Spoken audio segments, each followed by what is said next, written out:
त्रयोदशी, जिस दिन केवल भगवान शंकर के शिवलिंग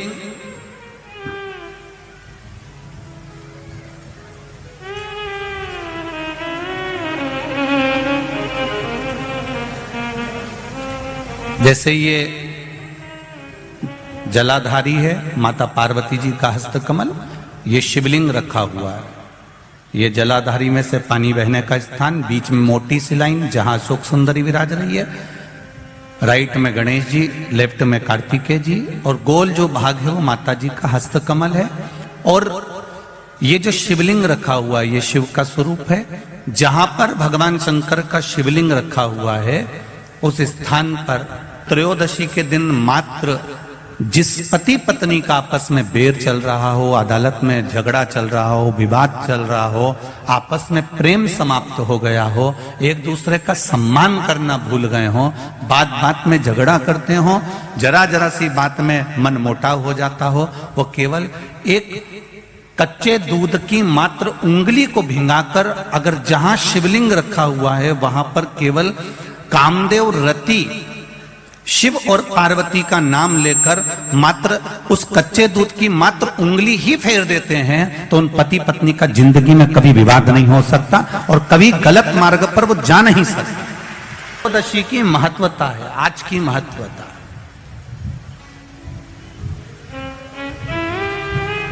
केवल साल भर में एक दिन होता है जिस दिन भगवान अपने साड़ू भाई के साथ पूजाते हैं।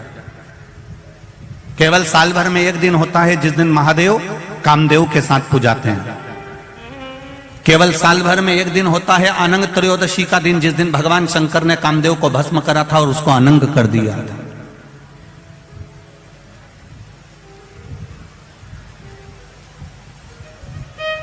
और आज पूरे राष्ट्रवासियों को तो बड़ा प्रसन्नता का विषय है कि आपको दोष का भी आनंद प्राप्त हुआ है। ये शिव की कृपा है, ये उसकी उदारता, ये उसकी करुणा। त्रयोदशी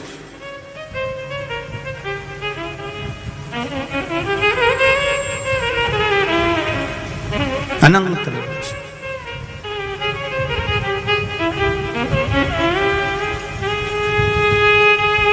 आज के दिन जो 35 साल के हो गए,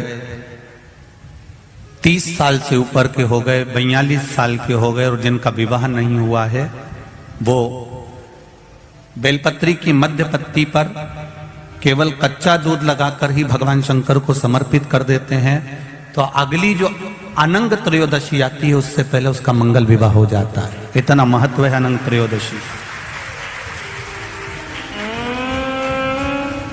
अनंग त्रयोदशी का इतना महत्व है हमारे शास्त्रों में। महाराज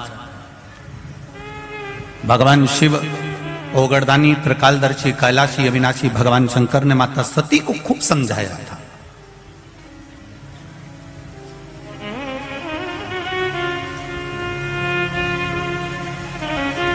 और बारंबार माता सती को समझाया गया कि आप मत जाओ अपने पिता के घर में, पर सती माता नहीं मानी थी और पिता के घर चली गई थी।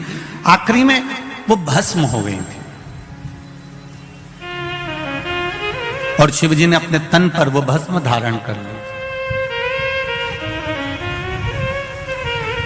देवादिदेव महादेव ने वो भस्म अपने शरीर पर धारण कर ली। समय आ गया, भगवान देवादिदेव महादेव नेत्र बंद कर कर अपनी साधना में, अपने तप में, अपने आनंद में, अपने राम नाम में, अपने कृष्ण नाम में डूब गए।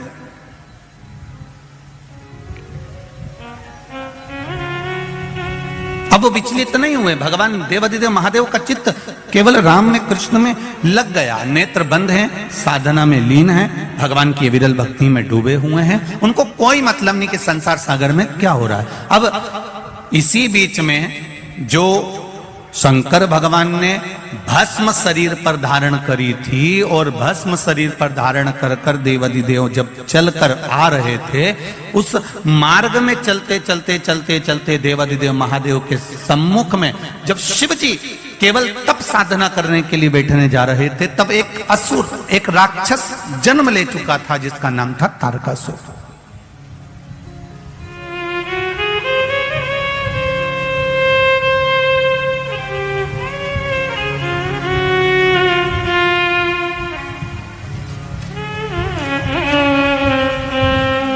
तारकासुर का जन्म हो चुका था। महाराज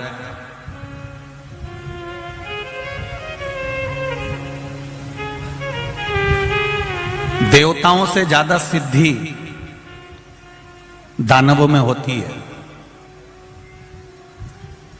देवताओं से ज्यादा सिद्धि, देवताओं से ज्यादा विद्या, देवताओं से ज्यादा तंत्र विद्या, मंत्र विद्या, साधना विद्या, सिद्धियां देवता से ज्यादा दानवों के पास होती है, राक्षसों के पास होती है।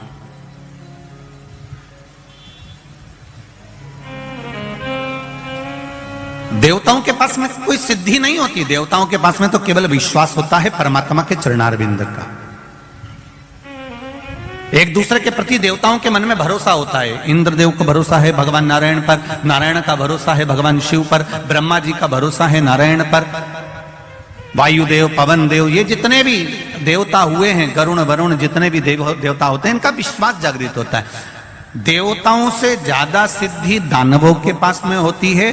उसके बाद भी तुम पूरे पुराणों को उठाकर देख लीजिए, सारे संसार को उठाकर देख लीजिए और जगह जगह जाकर देख लीजिए कि इतनी सिद्धि दानवों के पास में है, इतने मंत्र तंत्र दानवों के पास में है, इतनी सिद्धियां दानवों के पास में है, उसके बाद भी किसी जगह पर दानव की पूजन नहीं होती है। होती है तो केवल देवताओं की पूजन होती है, केवल देवताओं की पूजन होती है। क्योंकि शिव पुराण कहती है कि तंत्र मंत्र साधना, ये सिद्धियां, ये सारी जो सिद्धियां है, ये कुछ दिन की रहती है।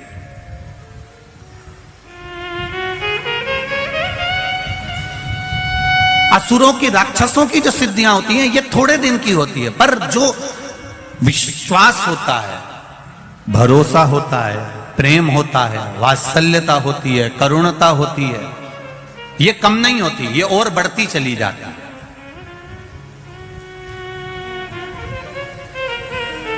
आप जिससे स्नेह करते हो, प्रेम करते हो, विश्वास रखते हो, करुणा रखते हो, वात्सल्यता रखते हो। एक माता अपने पुत्र से प्रेम करती है, वात्सल्यता रखती है, करुणता रखती है, विश्वास रखती है, और बेटा कहीं चले जाए तो मां को नहीं दिखता तो बार बार विचार करती, कहां गया, वो दिख नहीं रहा।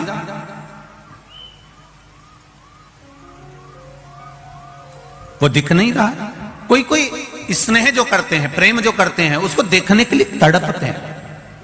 और नहीं मिलेगा तो और देखने की तड़प होगी, और नहीं मिलेगा तो और देखने की तड़प होगी। उसी तरह भगवान के प्रति जब हमारा विश्वास जागृत हो जाता है, भगवान के प्रति जब हमारा प्रेम जागृत हो जाता है, ईश्वर के प्रति हमारा भरोसा जागृत हो जाता है, हमारा वात्सल्य, हमारी करुणा और हमारा स्नेह जब बढ़ते चले जाता है, तो उस परमात्मा को देखने की ललकता हमारे भीतर भी जागृत होने लगती है। उसको देखने की ललकता हमारे भीतर और जागृत होने लगती है।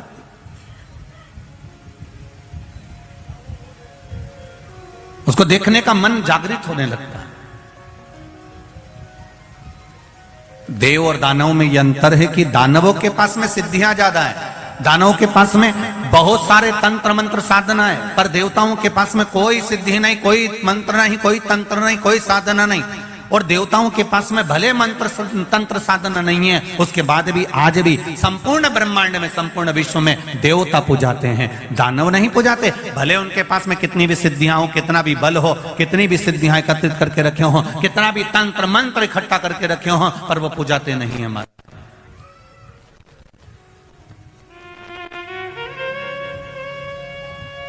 तारकासुर केवल असुरों में एक ऐसा था, तारकासुर ने यह विचार कर लिया कि मेरे पास में सिद्धियों की कमी नहीं है, मेरे पास में मंत्र तंत्र की कमी नहीं है, मेरे पास में बहुत सिद्धियां हैं, बहुत मंत्र तंत्र हैं, पर यह सिद्धियां मेरे किसी काम की नहीं है। तारकासुर ने विचार कर लिया कि मुझे तो भगवान शंकर का भजन करना है, मुझे शिव भक्ति को धारण करना है, और कुछ भी नहीं चाहिए।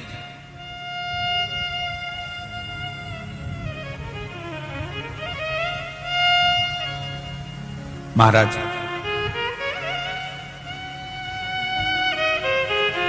यही चतुरता है। एक कील, एक हथौड़ी, हथौड़ा तुम लेकर आओ, कील ठोकी है, वो कील आड़ी टेढ़ी हो जाएगी।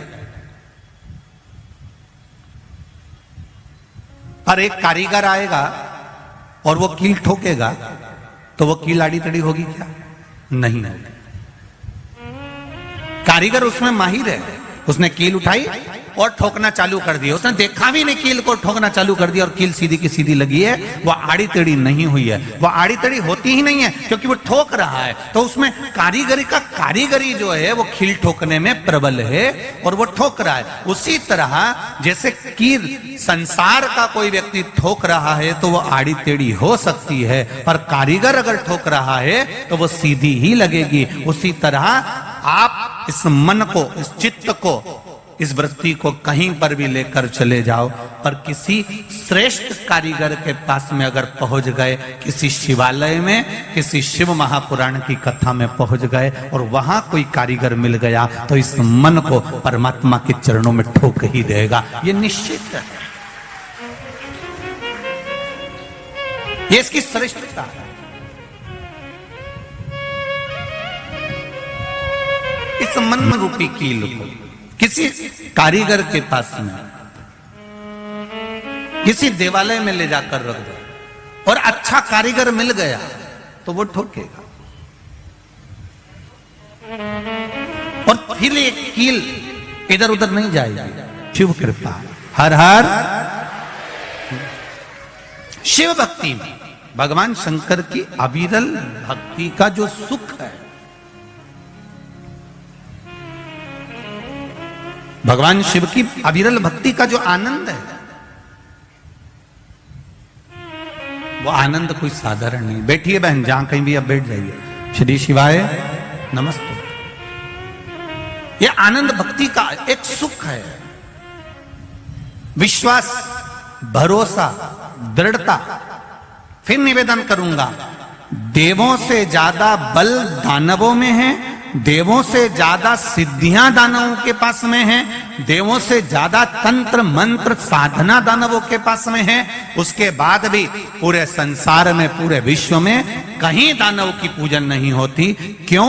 क्योंकि हमारी भारत भूमि जो है वो विश्वास, श्रद्धा और भरोसे के साथ जीती है। हम जितना प्रेम, वात्सल्य, करुणता परमात्मा के चरणों में रखते हैं, उतना सुख हमारे जीवन में हम प्राप्त कर लेते हैं,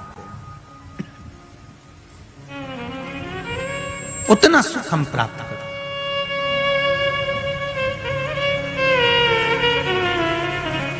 शंभो शरणे पड़ी मांगू घड़ी रे,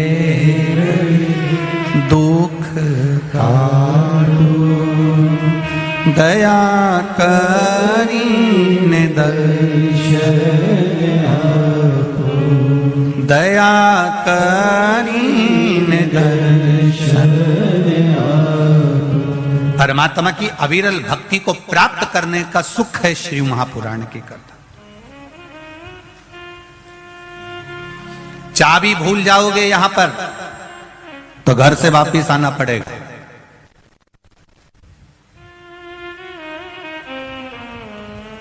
एक बात बहुत ध्यान लगाकर सुनना, चाबी की याद कब आती है? जब घर पर, जम के बोलो जरा, पहुंच गए। चश्मा भूल गए, चश्मे की याद कब आती है? जब कुछ पढ़ते से।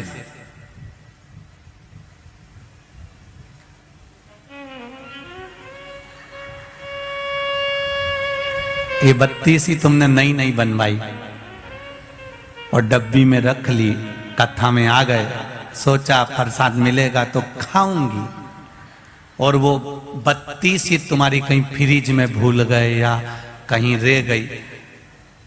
अब कुछ खाने का समय आया तो याद आई कि नहीं आई, मेरी बत्ती सी कहां है?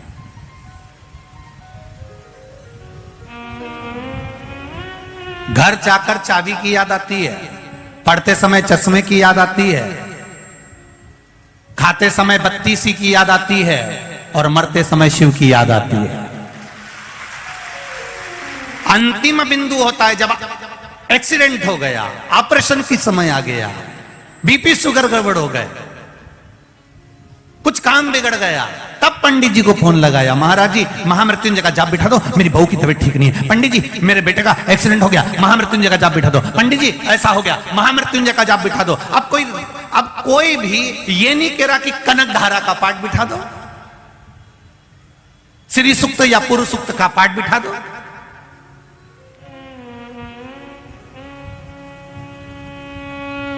कनक धारा का पाठ, श्री सूक्त पुरुष सूक्त का पाठ कब याद आता है? जब दिवाली आती है, जब कोई शुक्रवार का दिन आता है, कभी लक्ष्मी को प्राप्त करने का दिन आता है। पर जब मृत्यु की घड़ी आती है, मौत की घड़ी आती है, जब उलझनों में मनुष्य उलझ जाता है, जब कहीं ऐसी विषम परिस्थिति में मनुष्य फंस जाता है, उस जगह पर कोई याद नहीं आता, तब मेरा महामृत्युंजय याद आता है, मेरा महादेव याद आता है, क्योंकि अंतिम क्षण में वो सम्मुख में होना चाहिए। अंत समय में तुझे आना ही है, अंत समय में दर्शन देना ही है, ये निश्चित है। तो अंतिम बिंदु में जब परमात्मा याद आएगा, घर गए चाबी याद आई, पढ़ते समय चश्मा याद आया, खाते समय बत्ती सी याद आई, और मरते समय शिव याद आया कि कोई महामृत्युंजय का पाठ बिठा दो, मेरा यहाँ ये तकलीफ आई है, महामृत्युंजय का अनुष्ठान करा दो। शिव को याद कब करा गया? जब अंतिम घड़ी आई, अंतिम क्षण आया, अंतिम पल आया।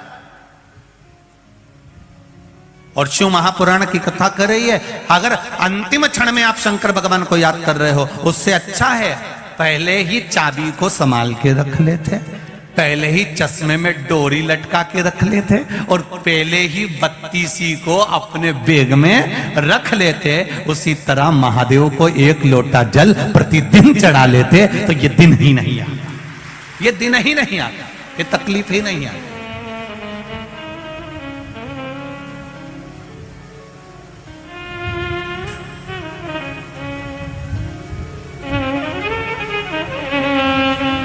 तारकासुर प्रकट हो गया, तारकासुर को लगा, तारकासुर को यह ज्ञात हुआ कि मुझ में बल बहुत है, मैं सब कुछ कर सकता हूं, मेरी सामर्थ्यता बहुत कुछ करने की।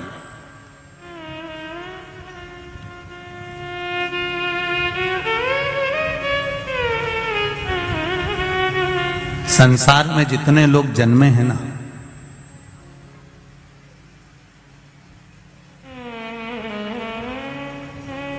संसार में जितने लोगों का जन्म हुआ है ना, कोई साधारण नहीं,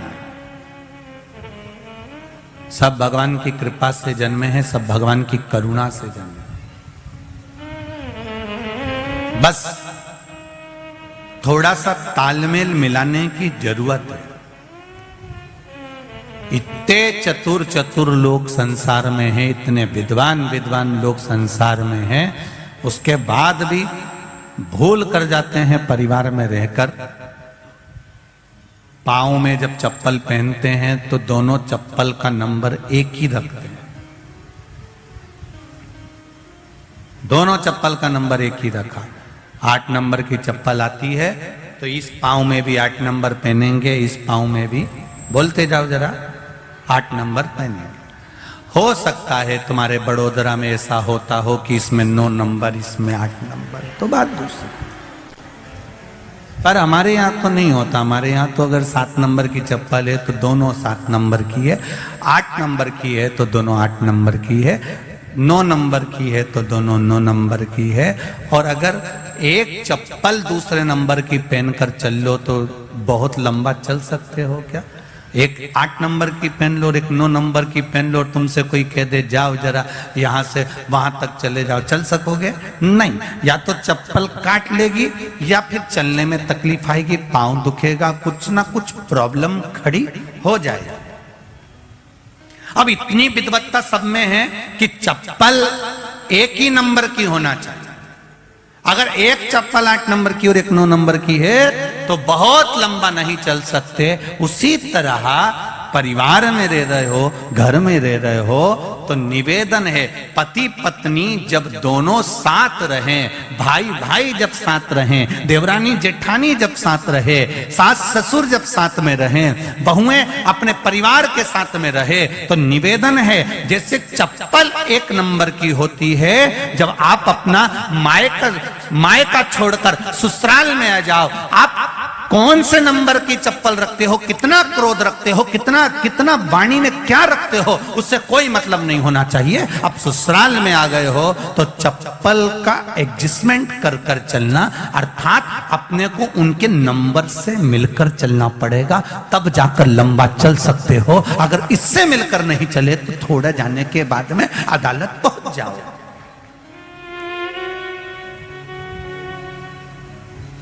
आज के जमाने में सबसे ज्यादा अगर विडंबना है तो ये विडंबना सबसे बड़ी खड़ी होती है। थोड़े दिन तक संबंध रहता है, थोड़े दिन के बाद अदालत में पहुंच जाता।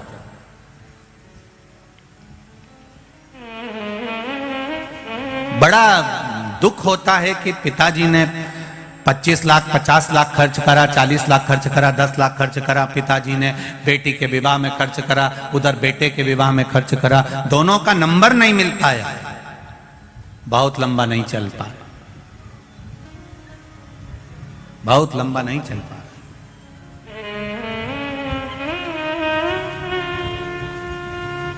उसको मिलाने का प्रयास करिए।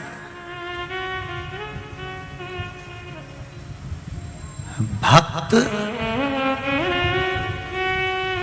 जितना भगवान के मंदिर जाता है, भक्त जितना भगवान के द्वार जाता है, लोग कहते हैं कि भक्त भगवान के द्वार गया, भगवान के मंदिर गया, पर शिव पुराण कहती है भक्त जितना भगवान के द्वार जाता है उससे दुगना भगवान भक्त के द्वार पर खड़ा जाता है, वहां खड़ा मिलता है, उसके द्वार पर जाता है।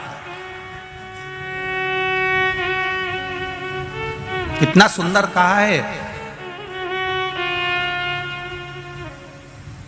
बछड़ा गाय के पीछे चलता है,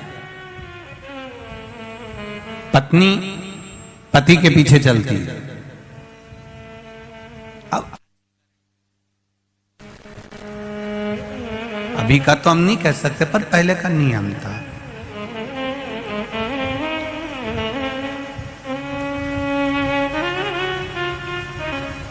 पहले का एक बहुत नियम था कि पत्नी पति के पीछे। एक हमने पहले भागवत जी में एक लीला श्रवण करी थी भगवान कृष्ण की, कि एक गोपी भगवान को बहुत बहुत घर जा जाके रोज चोरी का इल्जाम लगाती थी, रोज प्रतिदिन रोज चोरी का इल्जाम लगाए। यशोदा जी ने भी कह दिया, जिस दिन तुम मेरे लाला को पकड़ कर बता दोगी ना, उस दिन गारंटी है मेरी, मेरा बेटा चोर नहीं हो सकता।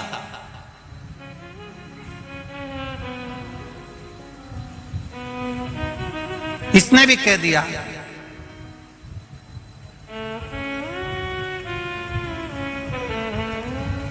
अगर मैंने भी तेरे बेटे को, तेरी औलाद को अगर पकड़ कर नहीं बताया तो मेरा नाम भी कमला बाई नहीं। अब जो भी उसका नाम होगा उस समय पर, मेरा नाम भी ये नहीं। अब इतनी शर्त लगा के चली गई। यशोदा जी ने अपने लाला को गोदी में लिया और गोदी में लेकर यशोदा जी बोली, कनुआ तेरे से एक निवेदन करूं मैं? हाँ मैया बोल। लाला तू उस गोपी के यहां कभी मत जाना, वो हमेशा तेरे पर इल्जाम लगाती है और मेरे सामने नाक लगा कर आई है बहुत, और कह रही थी मैं पकड़ के बताऊंगी। कन्हैया बोले ठीक है मैया, मैं तो किसी के घर जाता ही नहीं हूं और तूने इतना कह दिया तो अब तो और नहीं जाऊंगा।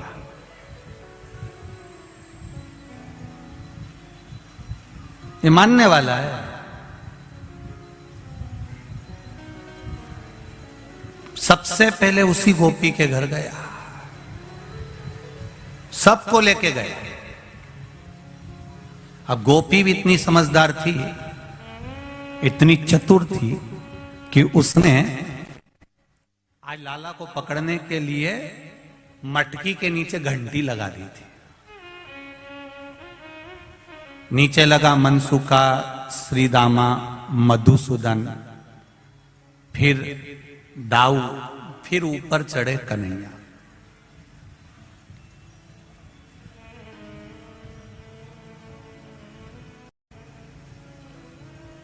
अब नीचे जो मनसुका लगा था उसको छींक आ रही थी। अब उसके हाथ जो थे वो घुटने पे थे। अब वो अगर हाथ हटाता और नाक पकड़ लेता तो छींक नहीं आती, परंतु वो हाथ घुटने पे थे और सबसे नीचे वो ही था और उसको आ रही छींक, और ये कन्हैया सबसे ऊपर। अब इसने मटकी को तो पकड़ लिया और घंटी को भी पकड़ लिया, इसको मालूम है घंटी बजेगी, तो उसने घंटी को भी पकड़ लिया। इतनी देर में जो नीचे था मनसू का, वो छींक दिया, और छीका तो ये सब धड़ धड़ धड़ धड़ नीचे।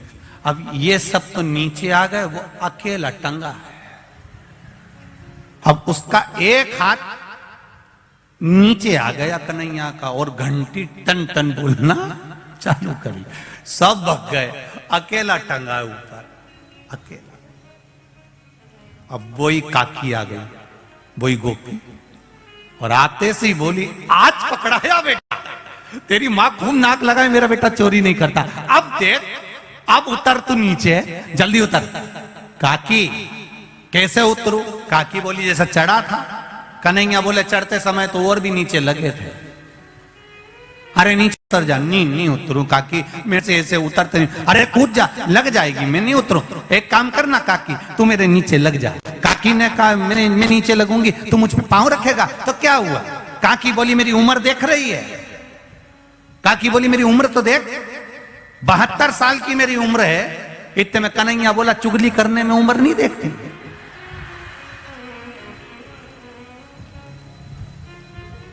काकी ने बोला मैं लग जाती हूं, तो धीरे से उतरना हो, देख मेरा बुढ़ापे का ध्यान रखना हो।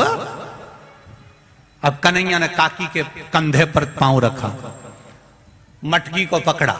अब कन्हैया एक पांव इधर करे, एक पांव इधर करे, फिर इधर करे, फिर इधर करे। काकी यूं होए, तो इतने में काकी चिल्लाई क्या कर रहा है, उतरता क्यों नहीं है? कन्हैया बोला काकी ऐसो लग रहा हो जैसे सावन के महीने में हिंडोला झूल रहा। काकी बोली आग लगे तेरे हिंडोले को, नीचे उतर। तब कन्हैया ने छोटी मोटी पकड़ के नीचे उतरा, और काकी ने उसको पांव में दमोच लिया। अब काकी तो कंगा कर रही थी, बाल बा रही थी, पूरा बाल खुला हुआ था उसका, और इसने कन्हैया को पांव में दमोच लिया। और जल्दी से काकी ने कहा आज पकड़ाई में आया है, तेरी मैया खूब नाक लगाती थी, मेरा बेटा चोरी नहीं करता, चोरी नहीं करता, आज दिखाऊंगी तेरे को, ले जाके तू चल तो सरी। और कन्हैया को पांव में दमोच लिया काकी ने, और जल्दी से चोटी करने लगी। अब चोटी करने में समय लगता है, अब चोटी करने में समय लगे, तो उसने क्या करा, फिर चोटी नहीं करी। फिर जैसे गुजरात की मेरी बहनों क्या करती है,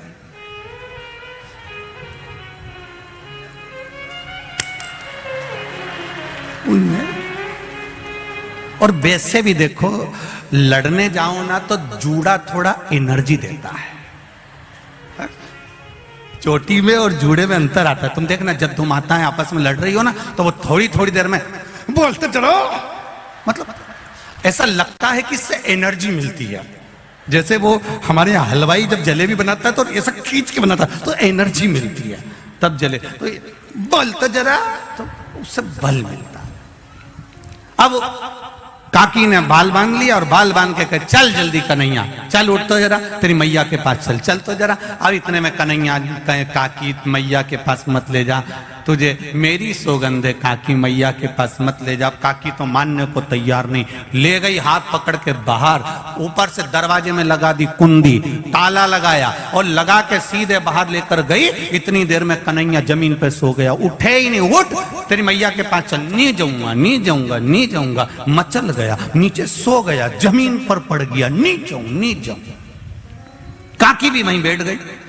अब काकी वहां बैठी, और बैठते से कन्हैया उठ के बैठा, और बैठते से बोला काकी, ओ काकी, तेरे सिर की सौगंध, कभी मक्खन की चोरी नहीं करूंगा। इतने में काकी बोली तू मेरी सौगंध खा रहा है, तेरी मैया की सौगंध क्यों नहीं खाता?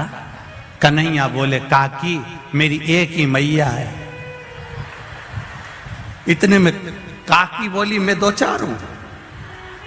थोड़ी देर बाद कन्हैया ने काकी के दोनों कान पकड़ लिए, खुद के कान पकड़ने की जगह काकी के पकड़कर बोला काकी तेरे कान पकड़ के क्षमा मांगता हूं, कभी चोरी नहीं करूंगा। काकी बोली पहले तो मेरे कान छोड़, क्षमा मांगने के लिए खुद के कान पकड़ते हैं और तू मेरे पकड़ रहा है। काकी ने नहीं सुना, हाथ पकड़ा लेके चली। चलते चलते चलते चलते आगे में और सामने चलते हुए चौराहे पर मार्ग से जैसे ही जा रही थी, इतनी देर में इसका जो ससुर वहां बैठा हुआ था, उस ससुर ने बहू को देख लिया। बहू को देखा, उसके पास में आ गया। आते से बोला, बहू कहां जा रही है? कहीं नहीं, इस कन्हैया को लेकर जा रही हूं, इसकी मैया को दिखाने के लिए। अब ससुर इधर, बहू का मुंह इधर, इतना घूंघट कर लिया, इतना घूंघट। अब पहले का नियम था, ससुर और सास के सामने बहू अपना मुख नहीं खोलती थी। अब आज का जमाना तो बड़ा विचित्र हो गया, अब क्या बोलूं इसका। पहले इतना घूंघट। तुम बहेड़िया परिवार में देखना उनकी दादी जी को, अभी भी बैठी है तो इतना ही डाल के बैठी। तुम देखो जरा, आप देखोगे तो माताओं को देखिए, उनके भेड़िया परिवार की इतना इतना घूंघट तो आज भी लेकर बैठी हुई है। अब पहले का जमाना था, इतना पल्लू लेकर बैठते थे। पहले का जमाने में इतना चलता था, फिर धीरे धीरे इतना आया, फिर इतना, फिर इतना, फिर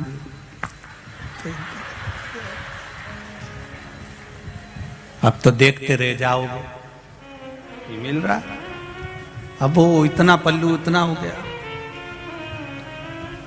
अब तो बहुएं भी 2 बार इतना पल्लू करती हैं। जब शादी कर कर आती हैं तब इतना पल्लू करती हैं, क्योंकि मुंह दिखाई होती है तो सोने की रकम मिलती है। और बहुएं दूसरी बार इतना पल्लू जब करती है कि जब घर में कोई बुढ़ा बुढ़ी डोकरा डोकरी मरता है, कोई बुजुर्ग मरता है, तब इतना पल्लू करती है, क्योंकि आंख में आंसू तो एक भी नहीं आते, बस घूंघट रख के डिजाइन में चिल्लाती रहती है। आंख में आंसू तो आता नहीं। अब इधर ससुर खड़ा, इधर बहू ने मुंह कर लिया, कन्हैया का हाथ पकड़िए और हाथ पकड़ कर लेकर जा रही, इसकी मैया को दिखाने जा रहे हैं। इतने में कन्हैया ने कहा, मैया काकी बहुत प्यास लग रही है, पानी पियान दे। ससुर ने कहा, बेटा छोटा सा बच्चा है, पानी पियान दे। जो कन्हैया का हाथ छोड़ा पानी पीने के लिए ससुर के कहने पर, जल्दी आ। कन्हैया जैसे ही आया, उसने कहा, काकी चल। काकी बोली, हाथ पकड़ा, इन्हें लो ना ससुरा जी का पकड़ा दो, ले।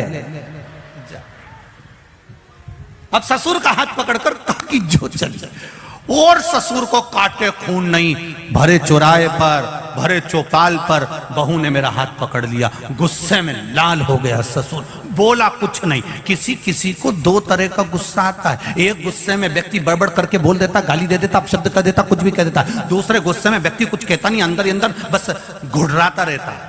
ससुरे को वही गुस्सा आया था और कन्हैया ने कह दिया, चल काकी, और ये बुढ़े का हाथ पकड़कर चली। और चलते से बोली, क्यों रे तेरा हाथ इतना जाड़ा कैसे हो गया? इतने में कन्हैया बोला, पानी पिया ना इसलिए जाड़ा हो गया, और लेके चली।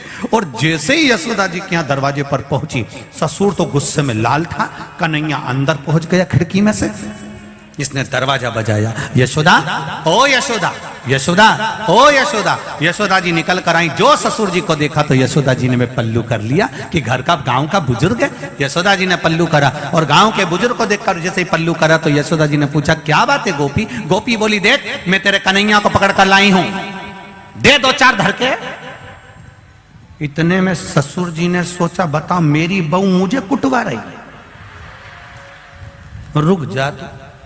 इतने में यशोदा जी ने पल्लू लेकर कहारी, अरे पलट के तो देख ले कौन को पकड़ के लाई है।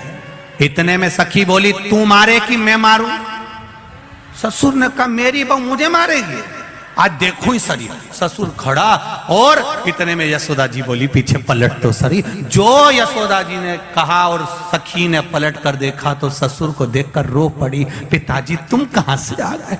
इतने में मैं तो कन्हैया को पकड़ कर लाई थी। ससुर जी ने कहा, तू घरे तो चल, तुझे बच्चे में और बुढ़े में अंतर नहीं टिके, तू घरे आ, घर आ।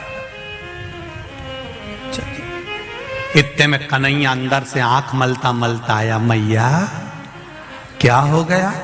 इतने में यशोदा जी बोली, ये गोपी तो पागल हो गई। यशोदा जी अंदर गई, कन्हैया बाहर निकल के ठोड़ी पे हाथ रखकर बोला, कैसी है?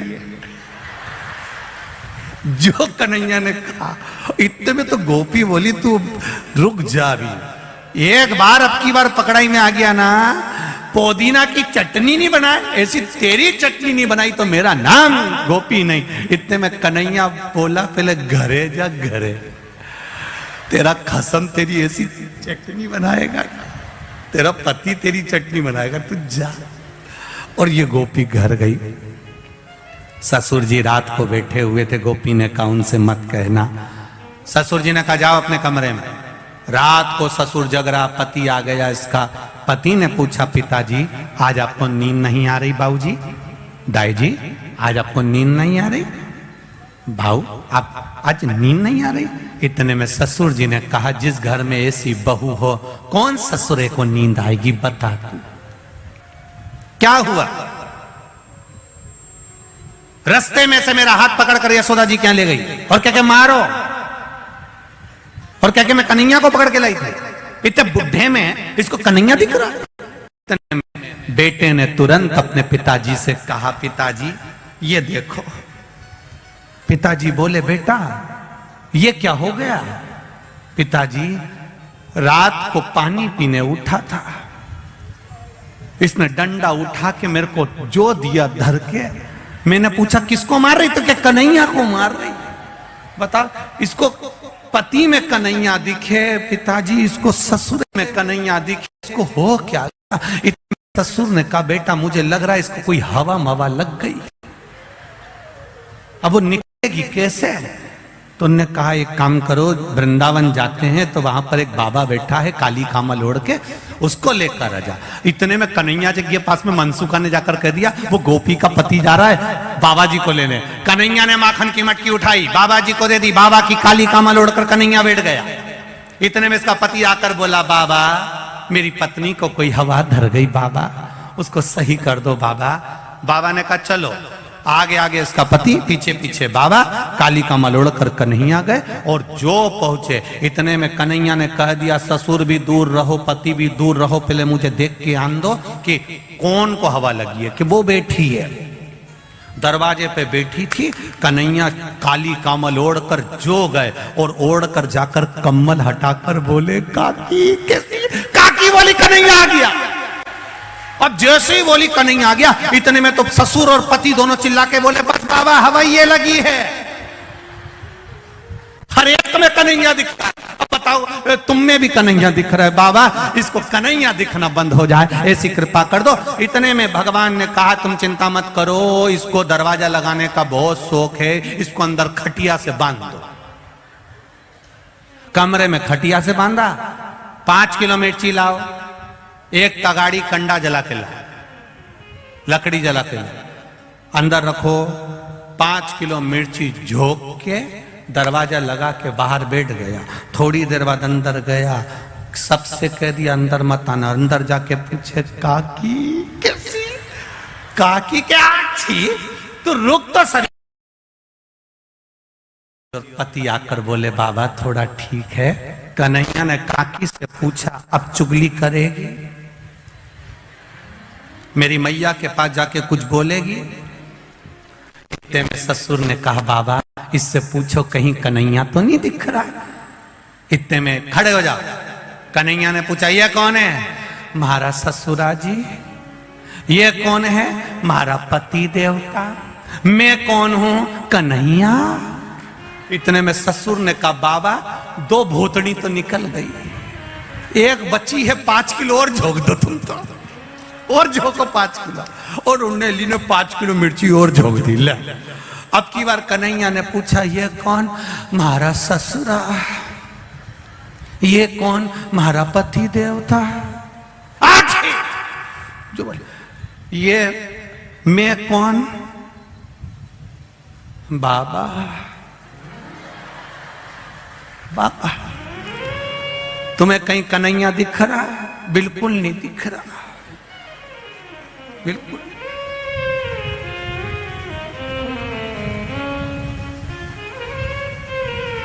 कोई वजह नहीं।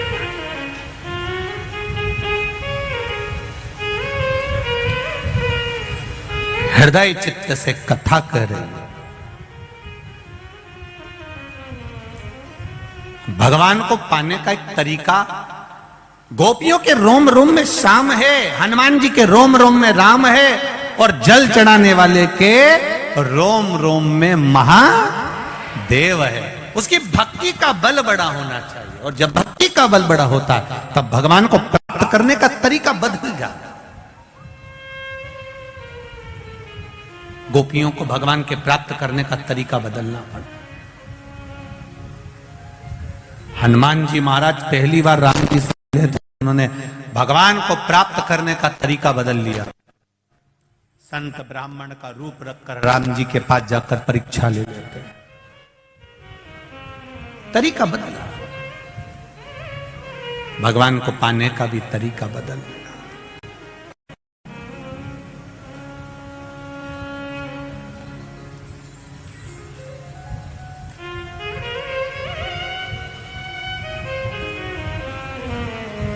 भगवत तत्व की प्राप्ति का तरीका बदला। बस शिव कथा यही कर रही है। आप दिल से, हृदय से, चित्त से, मन से जब भगवान की शरणागति ग्रहण करते हो तब भगवान आपको पकड़ लेता है। गाय के पीछे बछड़ा चलता है, पति के पीछे पत्नी चलती है, और भक्त के पीछे मेरा महादेव चलता है, वो पीछे पीछे चलता है।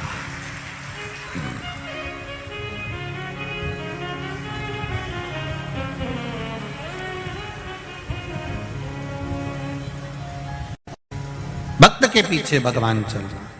और जब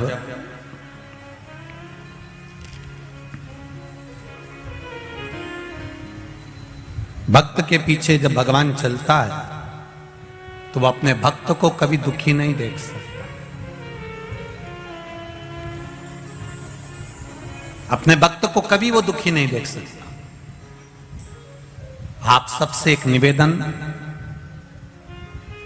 तारकासुर से थोड़ा सा सीखना है हमको कि तारकासुर असुर होकर, राक्षस होकर भी भगवान शंकर की भक्ति को नहीं छोड़ा था। जीवन में तकलीफें आती हैं, कष्ट आता है, रोग आता है, बीमारी आती है, तकलीफ आती है। कभी ये विचार मत करना कि भगवान ने मेरा साथ छोड़ दिया। कई लोग कहते हैं कि कोई मर गया तो लोग भगवान को छोड़ देते हैं, भगवान को भजना छोड़ देते हैं, पूजन छोड़ देते हैं। नहीं नहीं, लोग कहते हैं क्या भगवान की दृष्टि हमारी ओर नहीं है? लोग कहते हैं क्या भगवान हमको नहीं देखता? इतना दुनिया भर का दुख हमको मिला है, दुनिया भर का कष्ट हमको मिला। ऐसा नहीं है, भगवान देखता है, पर भगवान कहता है कि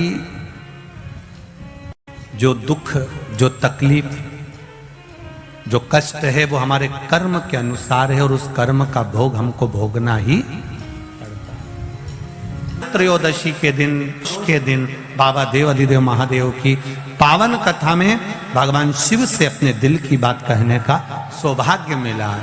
सब जितने लोग टीवी के सामने, जितने लोग मोबाइल के सामने सुन रहे हैं, दिल से कहें बाबा से प्रार्थना, श्री शिवाय नमस्तुभ्यं, श्री शिवाय नमस्तुभ्यं, श्री शिवाय नमस्तुभ्यं, श्री शिवाय नमस्तुभ्यं, श्री शिवाय नमस्तुभ्यं। भोला सब दुख काटो मारा, ओ भोला सब दुख काटो मारा। शिव शंकर जपूं तेरी माला, भोले बाबा जपूं तेरी माला, भोला सब दुख काटो मारा, ओ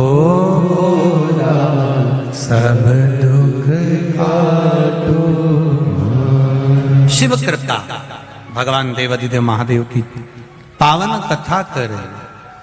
तारकासुर भगवान शिव की भक्ति करने में बैठ गए, शिवाराधना में बैठ गए। अब देखिए, शंकर भगवान के भजन को करने के बाद भी तारकासुर ने कुछ नहीं मांगा।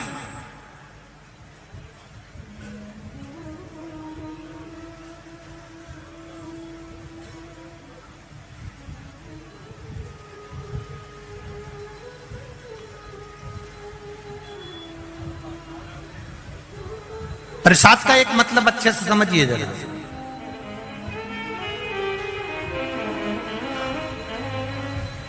प्रसाद का एक मतलब होता है अपने आप मिल जाना। प्रसाद मांगा नहीं जाता, प्रसाद जो देता है वो हाथ बढ़ाकर देता है।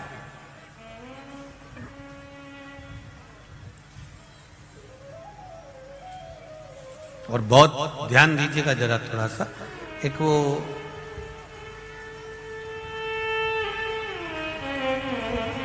एग्जाम में किसी किसी विषय में बच्चे को 5 नंबर, 4 नंबर, 7 नंबर ज्यादा मिलते हैं, किसी किसी।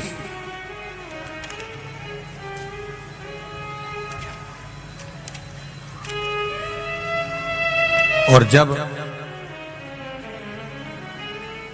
उस बच्चे को 2-4 नंबर, 5 नंबर ज्यादा मिलते हैं तो उसको अंग्रेजी में ग्रेस बोलते हैं, इतना नंबर ज्यादा मिला।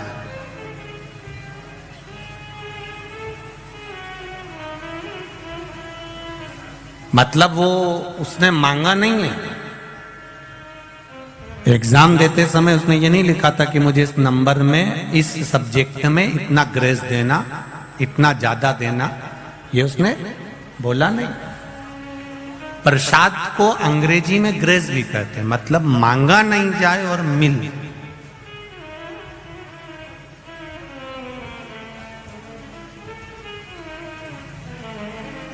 तारकासुर ने कुछ नहीं मांगा देवाधिदेव महादेव से, फिर भी तारकासुर को सब मिल गया। तारकासुर का एक सुंदर महल था, सुंदर नगर था, सुंदर खूब बंगला ने राजसी ठाट तारकासुर का था। उसने मांगा कुछ नहीं, उसको ग्रेस में मिल गए। शिव प्रसाद होता ही ऐसा है।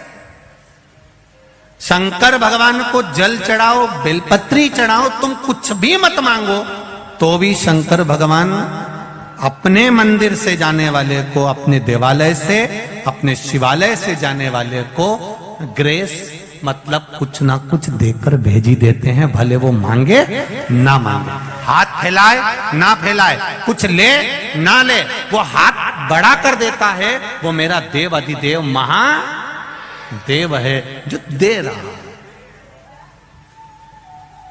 उससे मांगा नहीं जाता, वो दे देता।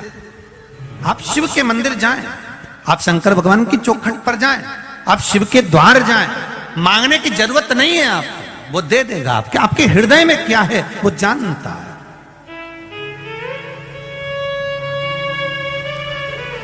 अभी इंदौर की कथा किस किसने सुनी थी टीवी पर? हाथ उठाओ जरा, जिसने सुनी। सबने सुनी है? धरो धरो, वापिस धरो।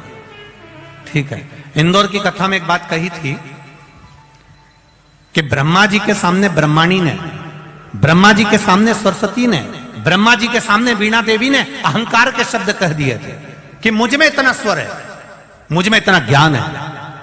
तब ब्रह्मा जी ने कह दिया था कि तुम्हें शंकर भगवान के पास जाना पड़ेगा। तुम रुका जी के पास गई, तुम रुका जी ने उनको ज्ञान नहीं दिया, तब जाकर शिव जी ने उनको शास्त्रीय संगीत का सुर प्रदान किया।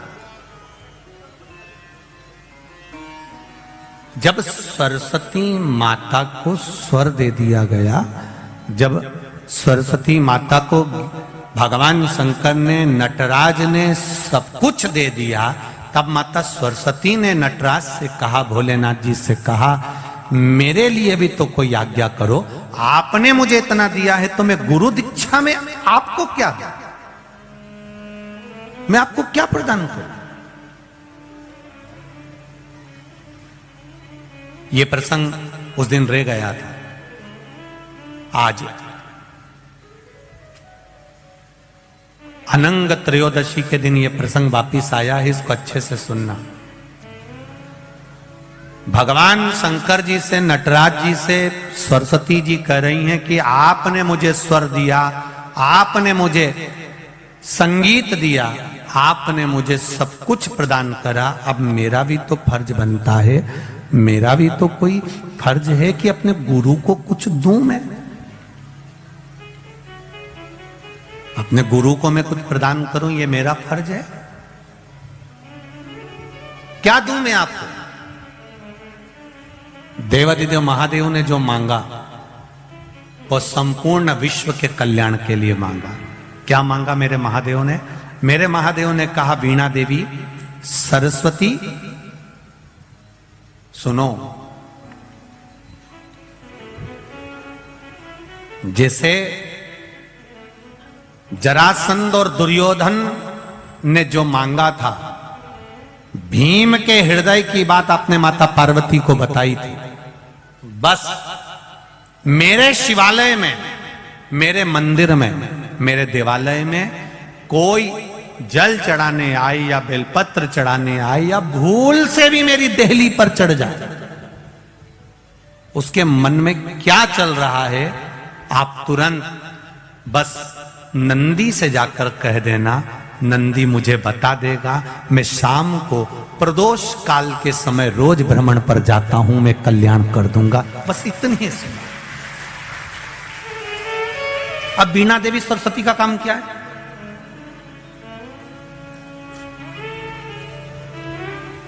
वीणा देवी सरस्वती का काम क्या है? शिव जी के मंदिर में वीणा देवी सरस्वती का कार्य क्या है? भगवान शंकर की चौखट पर पार्वती मैया अंदर है, नंदी के पास में माता लक्ष्मी विराजमान है, वीणा देवी भगवान शंकर की चौखट के बाहर शिष्य गुरु के द्वार पर है। और वीणा देवी ने कह दिया, भोलेनाथ, अब आपके मंदिर में जो भी आएगा, जो जिस भाव से आएगा, भले वो मांगे ना मांगे, पर मैं उसके हृदय में निवास कर कर उसके चित्त की बात को ध्यान कर कर नंदीश्वर को बता दूंगी। और आप प्रदोष काल में जब आप भ्रमण के लिए जाएंगे तब आप उसको प्रदान कर देना। बस इतनी सी कृपा करना। ये वीणा देवी को वर दिया और वीणा देवी ने शिव को वचन दिया। प्रदोष काल कब होता है? सूर्य अस्त होने वाला है, सूर्य डूबने वाला है, उसके 45 मिनट पहले से सूर्य डूब जाता है, उसके 45 मिनट बाद तक प्रदोष काल का समय होता है। शिव जी के भ्रमण का समय क्या है? यही प्रदोष काल। प्रतिदिन मेरे देवादिदेव महादेव भ्रमण पर निकलते, प्रतिदिन।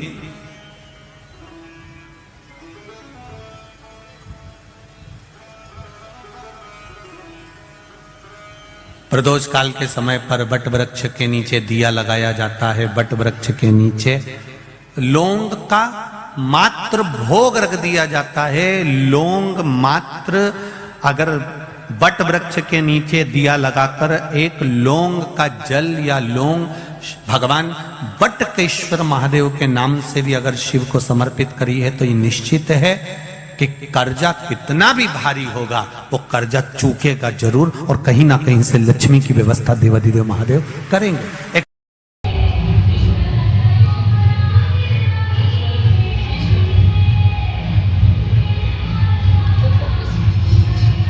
कहना चाहूंगा, आप जिस भाव से, जिस हृदय से, जिस चित्त से इस पावन शिव महापुराण की कथा को सुन रहे हो, श्रवण कर रहे हो, इस ग्राउंड में बैठकर, इस सुंदर कथा स्थल पर बैठकर, लाखों की संख्या में आकर आप इस कथा को श्रवण कर रहे हो, आस्था चैनल पर सुन रहे हो, फेसबुक ग्रुप पर सुन रहे हो, ये विश्वास रखना, दिल से सुन रहे हो तो मेरा बाबा देता भी दिल से ही है, खाली नहीं छोड़ता,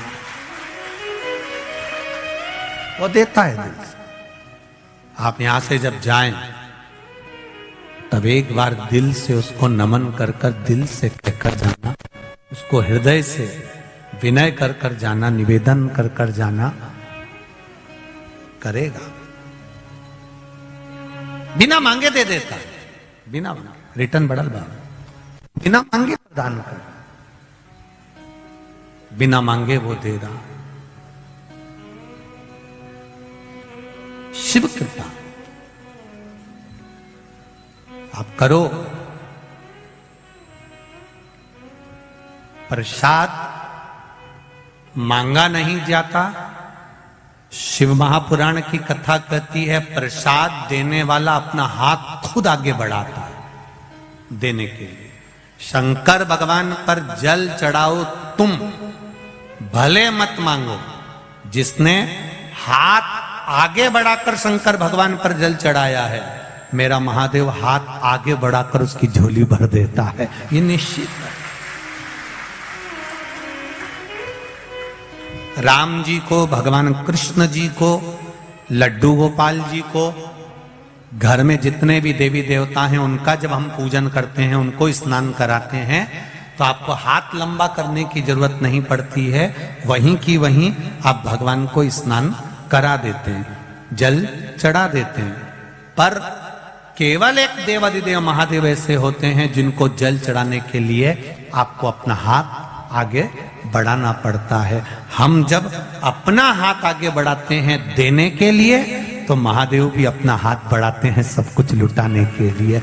आप उसके बल पर वो प्रदान करता, वो देता। महाराज सरस्वती जी ने मांगा मुझे कुछ वर दीजिए, दे दिया। अब आपसे निवेदन है कि आप बोलिए मैं क्या कर सकती हूं आपके लिए, क्या करूं मैं आपके लिए। बस इतना करिएगा, मेरे दरवाजे पर कोई आए उसके मन की बात मुझे बता दीजिए। प्रसाद लेने वाला और देने वाला दोनों में अंतर होता है।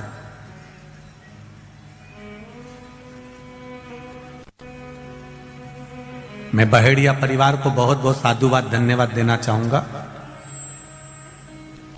पुत्र काव्य की स्मृति में यह कथा चल रही है और आपका जो आत्मीय प्रेम यहां पर आए हुए भक्तों के प्रति, जो रात को 5-5, 10-10 हजार, 15-15 हजार लोग यहाँ ठहर रहे हैं, उनको सुबह चाय बिस्कुट, फिर भोजन, रात्रि को सब सोते हैं, तब सुंदर दूध उकलवाकर सबको गिलास भर भर कर दूध पिला देना, रात भर चाय चला देना।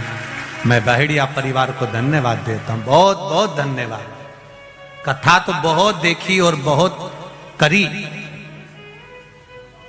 पर यजमान परिवार ने जो ये व्यवस्था दी है, यजमान परिवार ने जो ये व्यवस्था प्रदान करी है, ऐसी व्यवस्था कहीं नहीं दी।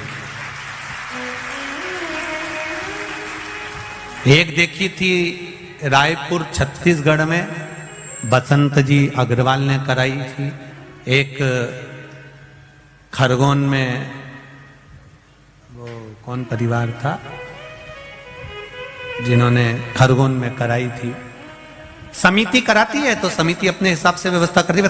एक अकेला यजमान जब कथा कराता है और वो यजमान इतनी व्यवस्था देता है, तो बहुत भोलेनाथ जी से हम हर पल यही प्रार्थना करते हैं, बाबा इनको इतना देना कि ये दोनों हाथों से ऐसे ही लुटाते हैं, ऐसे ही कृपा कर।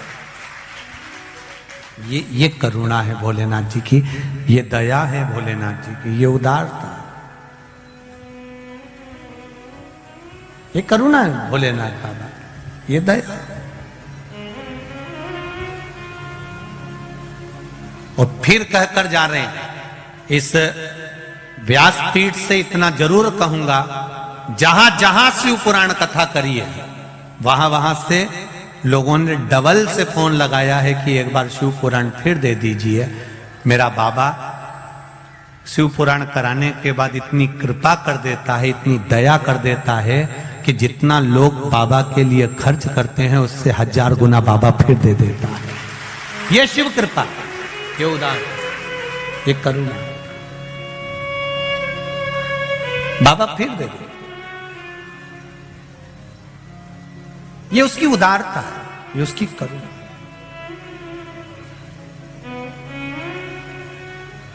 महाराज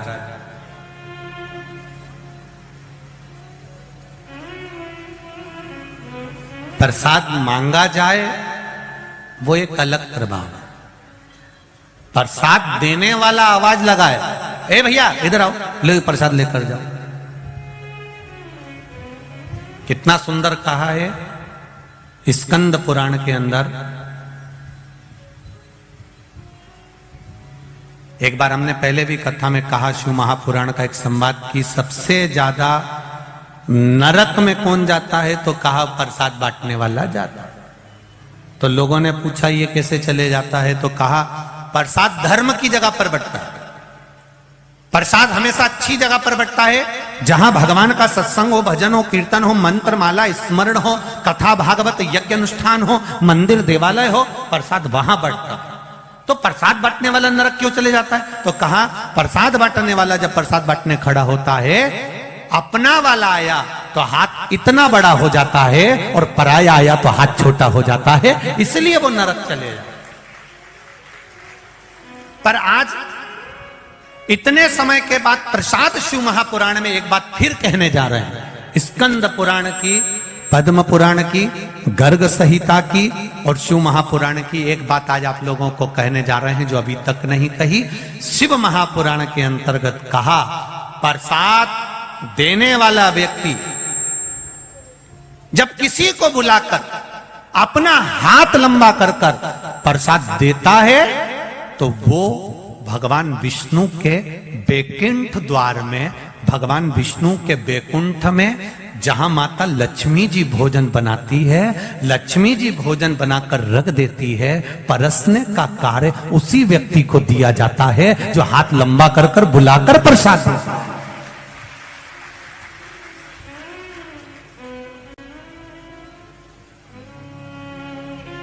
और हमने देखा यहाँ बहड़िया परिवार जो कथा करा रहा है, हमने छोटे छोटे वीडियोस आप लोगों के, हम लोग तो कभी रसोई घर जाते नहीं तो गए भी नहीं, तो हमने उसमें वीडियो में देखा कि कई माताएं बुला कर दे रही, भैया चाय लो, उधर से बिस्कुट लो, भैया आओ इधर आओ, चाय लो, उधर बिस्कुट रखा है बिस्कुट लो, लो दूध प्रसाद लो, लो भोजन प्रसाद लो। ये बुलाकर जो दे रहे हो, तो हम पूर्ण भरोसे से कह सकते हैं कि बैकुंठ में लक्ष्मी जी तो बनाएगी पर नारायण को भोजन आप ही खिलाओगे, ये निश्चित है, ये विश्वास है आप, ये जागरूकता है।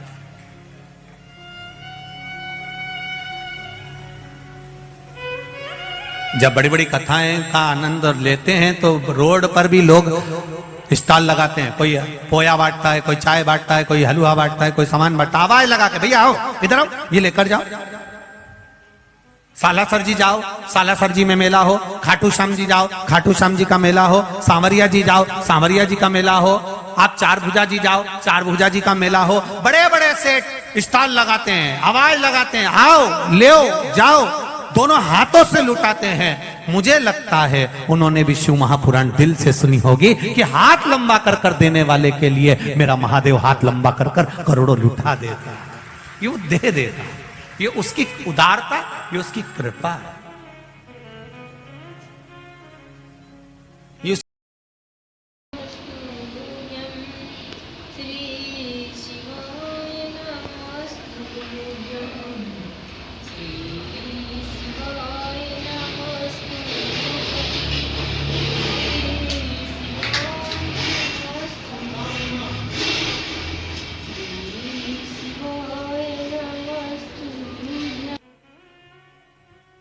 तारकासुर, बिना मांगे तारकासुर को सब मिल गया, देवताओं में हलचल मच गई,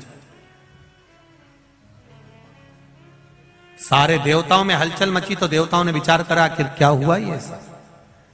तारकासुर का एक नियम था, बट वृक्ष के नीचे तारकासुर भजन करता है, आंवले के वृक्ष के नीचे तारकासुर भजन करता है, पीपल के वृक्ष के नीचे तारकासुर भजन करता है, शमी के वृक्ष के नीचे तारकासुर भजन करता है। ये हमारा सनातन धर्म कहता है वट वृक्ष की पूजन करने वाला, वट वृक्ष के नीचे शिव की आराधना करने वाला, लौंग समर्पित कर जल चढ़ाने वाले का जैसे कर्ज मुक्ति होती है, उसी तरह आंवले के वृक्ष के नीचे मात्र ताजा मिष्ठान दूध का बनाकर उस सामग्री को भगवान आंवले के वृक्ष के नीचे पूजन करने से लक्ष्मी और संपदा की वृद्धि होती है। जैसे शमी का पौधा, शमी का वृक्ष, शमी के वृक्ष के नीचे मात्र दूध और जल मिला हुआ जल, शमी के वृक्ष के नीचे मात्र ओघड़दानी अवधूतेश्वर महादेव के नाम से केवल हफ्ते में एक बार भी अगर दूध और जल का मिश्रण शमी के पौधे के नीचे कर दिया जाता है तो कहते हैं शरीर में बड़ी से बड़ी अगर बीमारी है, कहीं कैंसर जैसा रोग है या किडनी लीवर जैसा रोग है, कोई भी तकलीफ, कोई गांठ अगर शरीर में हो गई है तो शमी के वृक्ष के नीचे दूध का जल थोड़ा सा हफ्ते में एक बार अवधूतेश्वर महादेव के नाम से समर्पित कर देने से रोग का निवारण होने लगता है, रोग थम जाता है और उस आगे नहीं बढ़ पाता और उसका इलाज चालू हो जाता है, सुख का अनुभव हो।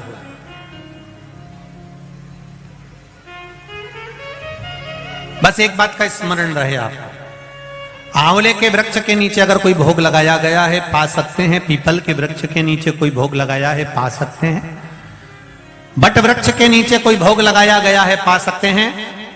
जिस वृक्ष के नीचे भोग लगाओगे पालोगे, पर शमी वृक्ष के नीचे का जो भोग लगाया गया है वो नहीं पाया जाता।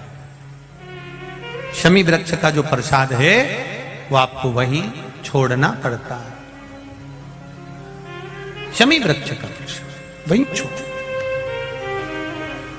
शिव कथा कह रही है, तारकासुर ने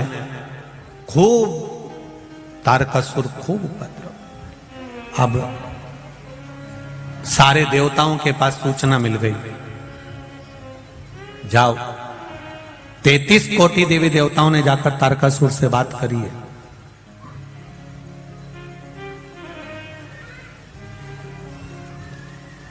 तैतीस कोटि देवी देवताओं ने तारकासुर से बात की,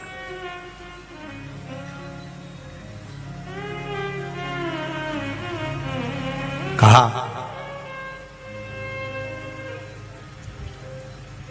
आप उपद्रव कर रहे हो, तब साधना करा, भजन करा, कीर्तन करा, सब कुछ आपके पास में है, अभी उपद्रव क्यों करना? तुम्हारी मृत्यु कैसे होगी वह आप बता दीजिए। तारकासुर ने कहा, मुझे मारने वाला संसार में कोई जन्म नहीं लिया है, मैं मरूंगा नहीं, ये निश्चित है। भगवान नारायण ने पूछा, कोई तो कारण होगा जिससे आपके प्राण छूटेंगे। दुनिया में पहला तारकासुर ऐसा था जिसने अपने मृत्यु होने का भी साधन बता दिया था। रावण ने यह कभी नहीं कहा था कि मेरे को मारने का साधन यह है कि मेरी नाभि में अमृत है।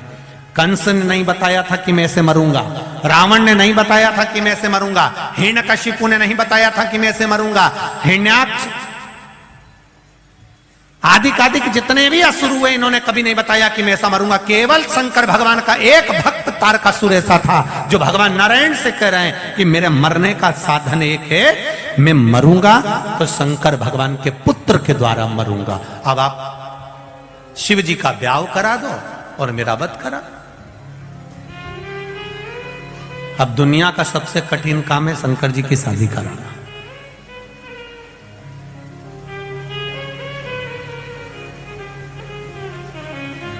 आज के जमाने में सबसे ज्यादा कठिन काम है बेटी को ये बोलना, बच्चों को ये बोलना कि अब मैं तुम्हारी शादी पक्की कर रहा हूं और वहां कर रहा हूं। इतने में बेटा बेटी का मुंह भगोना हो जाता है। पापा हमसे तो पूछते, मम्मी पापा हमसे तो कुछ पूछते ही नहीं है, उन्होंने मन से मेरा ब्याह पक्का कर दिया, मुझसे पूछना तो था। शिव जी के संतान के द्वारा मेरे प्राण छूटेंगे, शंकर भगवान का जो पुत्र होगा वो मुझे मारेगा। ये तारकासुर ने भगवान नारायण से कह दिया। रावण ने कभी नहीं कहा मेरी नाभि में अमृत है, हिरण्यकशिपु ने कभी नहीं कहा कि मैं ऐसे मरूंगा। कंस ने कभी नहीं कहा मैं ऐसे मरूंगा, हिरण्याक्ष ने कभी नहीं कहा मैं ऐसे मरूंगा, पर तारकासुर एक अकेला था, शंकर का भक्त था, इसलिए कह दिया शिव जी के पुत्र के द्वारा मरूंगा। अब तुम शिव जी की शादी कराओ।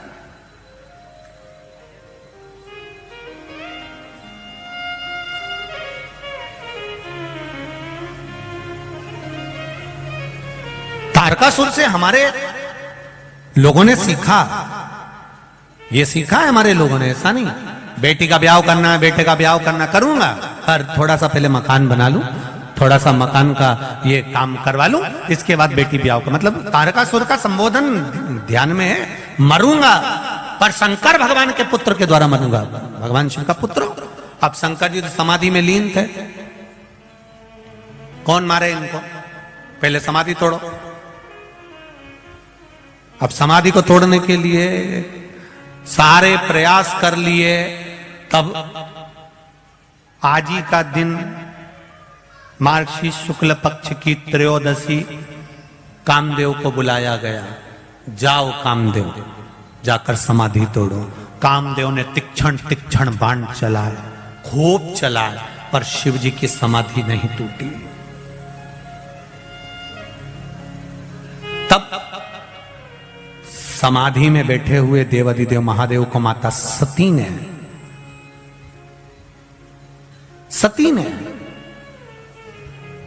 स्मरण कराया, ये मेरी बहन का पति है, मैं दक्ष प्रजापति की बेटी सती और मेरी बहन है रति। ये रति का पुत्र है, रति का पति है कामदेव। आप मेरे लिए कुछ नहीं करे, कम से कम इनके लिए थोड़ा सा आप नेत्र खोल लीजिए। देवाधिदेव महादेव रिश्तेदारी निभाना जानते थे। दुनिया में केवल एक देवाधिदेव महादेव ऐसे हैं जो अपने संबंध को निभाना जानते हैं, रिश्ता निभाना जानते हैं, संबंध निभाना जानते हैं कि संबंध किसको कहते हैं। शिव जी ने, कामदेव ने नेत्र खोल, जो बाण छोड़ा, शंकर जी का तीसरा नेत्र खुला। खुलते से ही आम के पल्लव में, आम के पल्लव में, आम के वृक्ष के ऊपर, आम के पल्लव पर कामदेव छुप कर बैठे थे।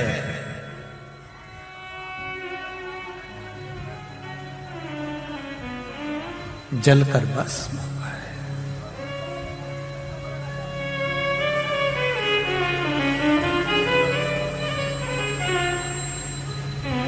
कामदेव ने आम के पल्लव को पकड़ कर रखा था, आम के वृक्ष को, आम के पल्लव को पकड़ कर रखा है कामदेव ने।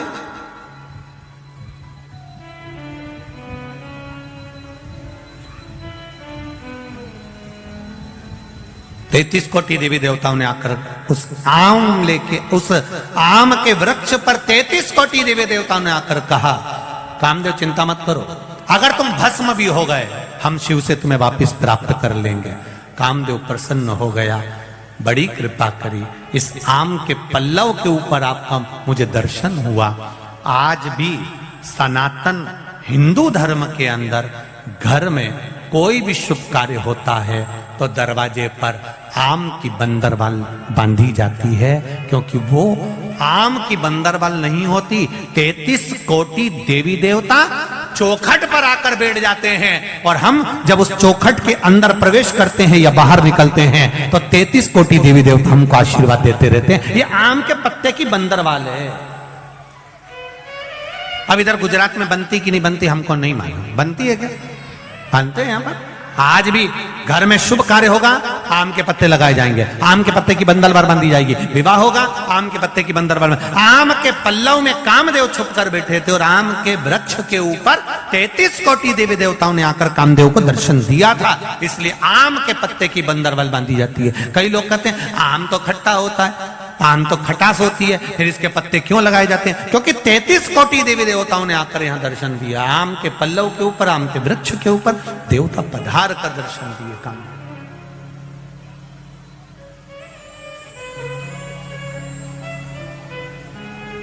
महाराज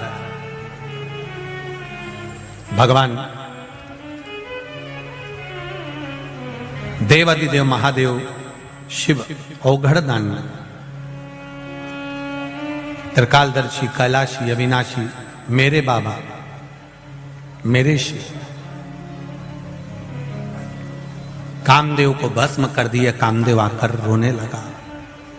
रति, कामदेव की धर्मपत्नी रो रही है, मेरा पति मार दिया केवल देवताओं के हित के लिए, मेरे पति के प्राण छूट गए केवल देवताओं के हित के लिए। भगवान शिव ने, भगवान ब्रह्मा, विष्णु, देव आदि सारे देवताओं ने मिलकर भगवान की स्तुति करी। तब कहा,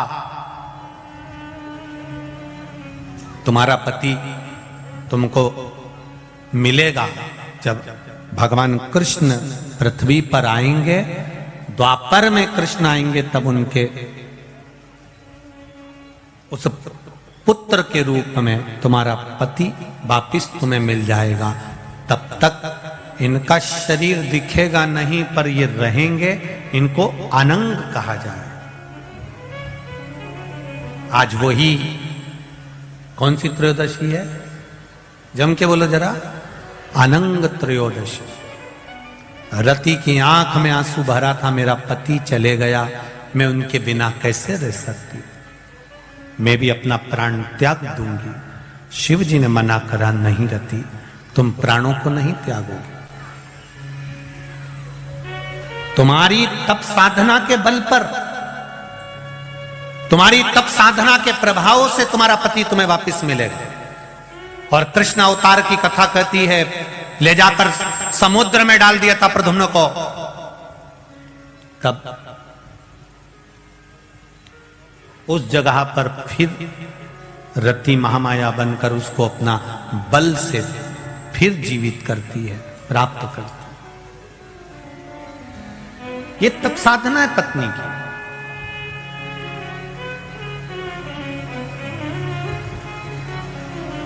रति ने कहा, एक बार आपकी समाधि तोड़ने से मेरा पति मर गया, उसका अनंग हो गया, उसका शरीर चले गया, भस्म हो गया। आप मुझे कोई दूसरा वर नहीं देंगे? देवादिदेव महादेव ने कहा, मांग रति, तुझे क्या चाहिए? तू सती की छोटी बहन है, तू सती की बहन है, मांग तुझे क्या चाहिए? रति कहती है, एक वर दे दीजिए। जिस दिन मेरा पति अनंग हुआ है, उसका शरीर गया है, वो दिन संपूर्ण ब्रह्मांड पर जो स्त्री, जो नारी, जो पुरुष, जो जीव शंकर भगवान पर मात्र कामदेव, रति, महादेव और सती का नाम लेकर मात्र दूध का ही स्पर्श करेगा, उसका आनंद उसको 7 जन्म तक प्राप्त होगा, फिर वो कभी जीवन में भटकेगा। जिस पति पत्नी का झगड़ा होता है या पति पत्नी में प्रेम समाप्त हो गया या स्नेह समाप्त हो गया, विवाद चल रहा हो, आपस में एक दूसरे का मुंह देखना पसंद नहीं है, बच्चों के प्रति कोई स्नेह नहीं, माता पिता के प्रति कोई स्नेह नहीं, उसके लिए आज अनंग त्रयोदशी का जो दिन है और सोम प्रदोष का जो आज दिन बना है, शायद भूतो ना भविष्यते, जिंदगी में ऐसा दिन फिर वापिस आने वाला नहीं है। सोम प्रदोष भी पड़ गया और अनंग त्रयोदशी भी पड़ गई। और कितनी खुशी की बात है जो आज आप और हमको ये पावन कथा अनंग त्रयोदशी के दिन, अनंग त्रयोदशी की महत्वता जानने का मौका मिला है। शायद बड़ोदरा वालों ने कुछ ना कुछ पुण्य तो बहुत प्रबल किया है, ये निश्चित। ये प्रभु कृपा। मेरा जिन बेटा बेटियों का विवाह नहीं हो रहा, उनसे भी निवेदन है, आज का प्रयोग अवश्य करें, आज का आनंद जरूर पाएं।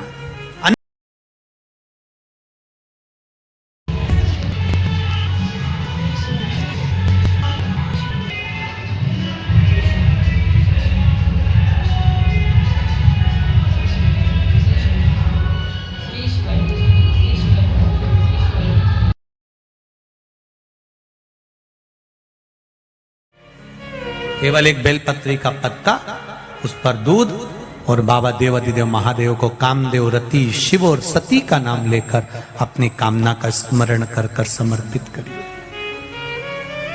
सुख प्राप्त, आनंद की अनुभूति होगी।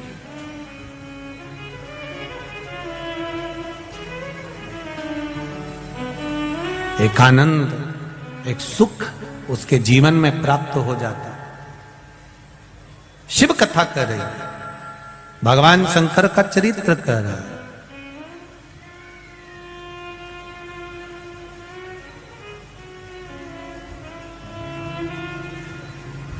रति रो रही है, शिवजी ने वर दे दिया। अब रति अपनी चित्त वृत्ति को धारण करती है और पति के लिए बहुत इंतजार करती है, बहुत। कहां सतयुग, कहां त्रेता, कहां द्वापर, भ्रमण करती करती करती समय निकाल देती। समय आया, शिव महापुराण की कथा कहती है, सती मैया जो जलकर भस्म हुई थी वो हिमालय राज के घर में मैनावती के गर्भ से पार्वती के रूप में प्रकट हो गई। मैना, धन्या और कला, ये 3 पितरों की लड़कियां हैं, पितरों की बेटियां हैं, पितृलोक में रहती हैं। दुनिया का सबसे सुंदर लोक है पितृलोक। दुनिया का सर्वश्रेष्ठ लोक पितृलोक, जहां से पितर किसी दूसरी जगह जाना नहीं चाहते। कई लोग कहते हैं हमारे पितरों के लिए मुक्ति के लिए हमने ये करा, पितरों के मोक्ष के लिए ये करा, पितरों के मोक्ष के लिए ये करा, पर कोई पितरों से पूछे संसार में भटक रहे हैं तो उनकी मुक्ति का केंद्र कारण करिए, आप उपाय करिए, पर पितृलोक में विराजमान है तो उनकी मुक्ति का कोई यत्न मत करिए। क्यों? क्योंकि पितृलोक में पितृ सबसे ज्यादा प्रसन्न रहते हैं। उनसे पूछा जाए तुम्हारी प्रसन्नता का कारण क्या है, तो पितृलोक के पितृ कहते हैं जितनी देर संसार के मनुष्य शिव महापुराण की कथा में बैठते हैं, भले टीवी के सामने सुने, मोबाइल पर सुने, चाहे कथा पंडाल में बैठकर शिव महापुराण की कथा सुने, जितनी देर आप जमीन पर बैठकर आसन लगाकर कथा को श्रवण करते हो, उतनी देर तक भगवान विष्णु अपने घर के पितरों के कंधे पर हाथ रखकर पूरी शिव महापुराण की कथा को सुनते हैं। उतनी देर महादेव की कथा का रस तत्व भगवान नारायण उतनी देर तक हमारे पितरों के कंधे पर हाथ रखते हैं और हाथ रखकर कंधा ठोक ठोक कर कहते, देख तेरे घर के ये सत्कर्म कर रहे हैं, तेरे घर के बच्चे कथा सुन रहे हैं, तेरे घर के बच्चे ने पुण्य कमाया, तेरे घर के बच्चे ने श्री शिवाय नमस्तुभ्यम गाया, तेरे घर के बच्चे ने शिव तत्व को जाना है, तेरे घर के बच्चे ने पुण्य। भगवान नारायण कंधा ठोक ठोक कर आशीर्वाद देते हैं, ये तेरे घर के बच्चे हैं, ये तेरे घर की बहू है, ये तेरे घर के बेटे हैं।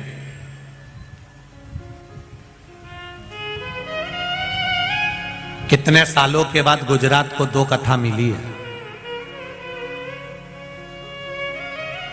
एक ये, एक पावागढ़ के पास में।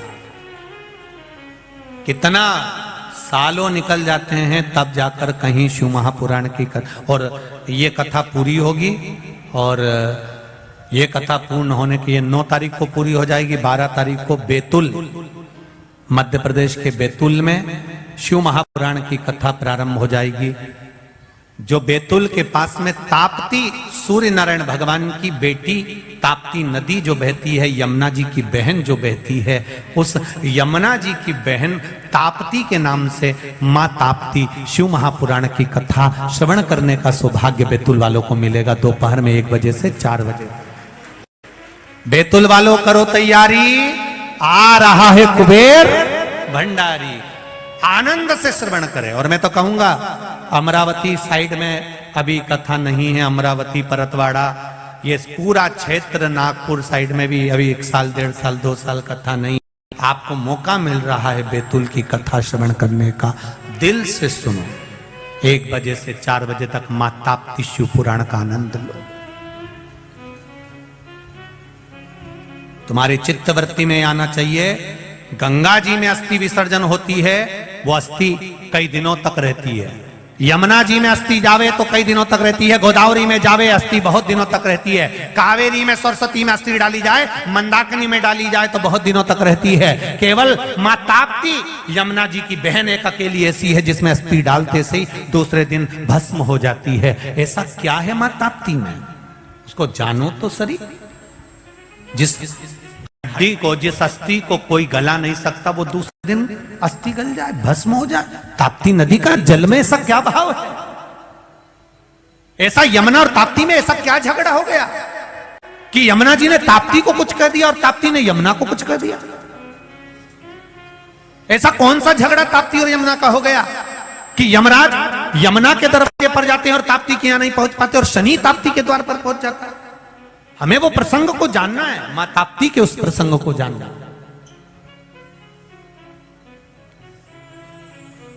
उसको पहचानना है हमें, मां ताप्ती के उस संवादों को।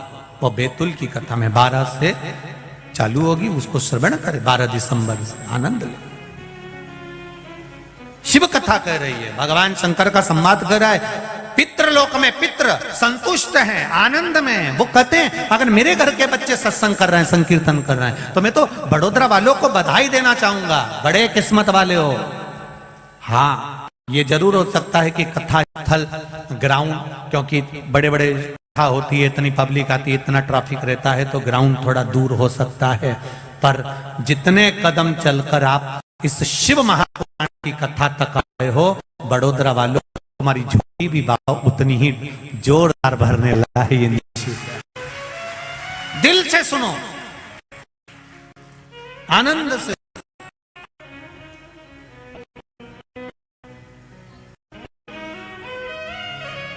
भाव से शिव कथा कह रही है। भगवान शंकर का संवाद कहता है, मैना, धन्या और कला 3 देवियां बैठी थी, चली। सनकाद ऋषि को उनका चरण लग गया, वस्त्र लग गया, क्रोध में आ गए। सनकाद ऋषि श्राप दे दिया, तुम भूमि पर जाओगी। पितृलोक कौन छोड़ना चाहेगा? जब इतना सुंदर लोक है तो कौन छोड़ेगा? पर उन्हें जाना पड़ा क्योंकि श्राप लगा था, जाना पड़ा।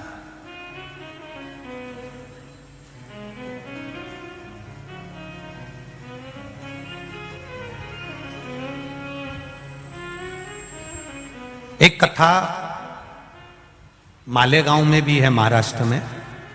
कई लोग पूछते हैं गुरुजी 2 मालेगांव, एक अमरावती मालेगांव है, एक नासिक मालेगांव।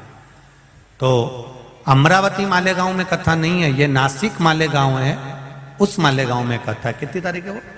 23 है शायद, 23 दिसंबर है। 23 दिसंबर से वो कथा मालेगांव, नासिक मालेगांव में रहेगी, वो स्मरण रहे। तो अमरावती मालेगांव नहीं है, वो है नासिक मालेगांव महाराज। धूलिया मालेगांव बोलते हैं, नासिक मालेगांव, धूलिया मालेगांव, नासिक मालेगांव, ऐसा कुछ है उसका। शिव कथा कह रही है, हाँ धूलिया मालेगांव का होगा। शिव महापुराण की कथा कह रही है।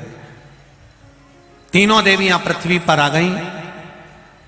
संतों का वर प्राप्त हुआ, तुम्हारी गोद में 3 देवियां खेलेंगी, जगत का कल्याण करेंगी। मैना की गोद में माता पार्वती हैं। धन्या सुनैना बनी, जिनकी गोद में सीता जी हैं। कला कीर्ति बनी, जिनकी गोद में राधा जी हैं।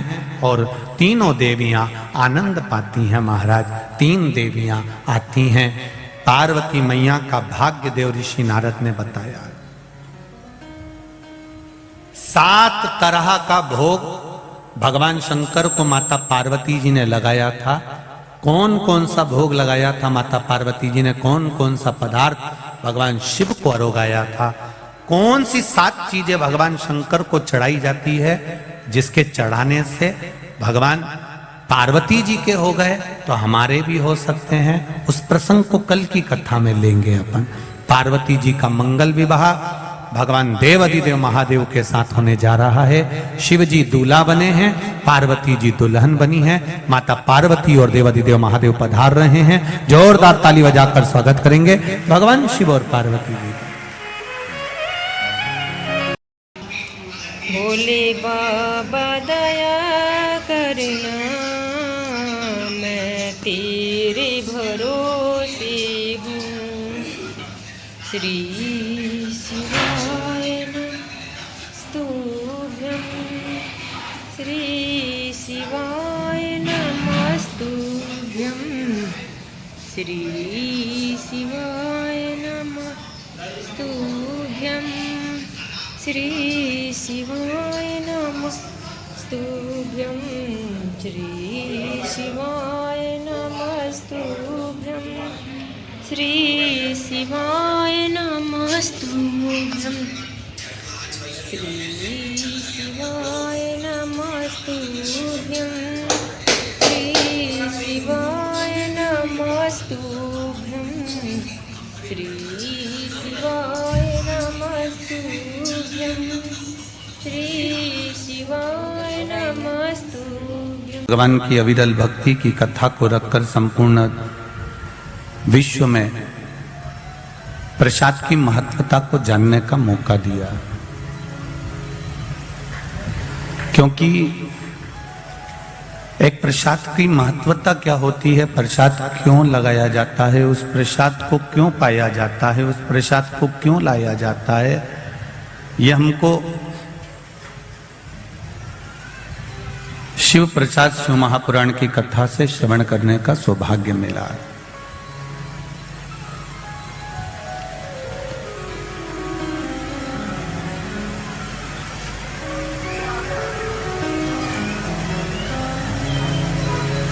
परमात्मा को प्राप्त करने का साधन क्या हो सकता है?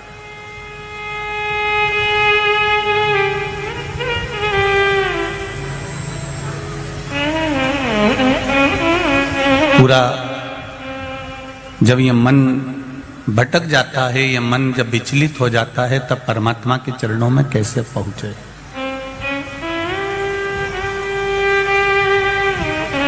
भगवान के चरणारविंद में इस चित्त को, इस मन को ले जाकर कैसे छोड़ा जाए?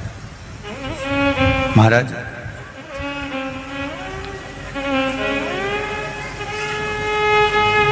गोपियों के रोम रोम में श्याम है, हनुमान जी के रोम रोम में राम है, और शंकर भगवान को एक लोटा जल चढ़ाने वाले के रोम रोम में मेरा महादेव समाया हुआ होता है।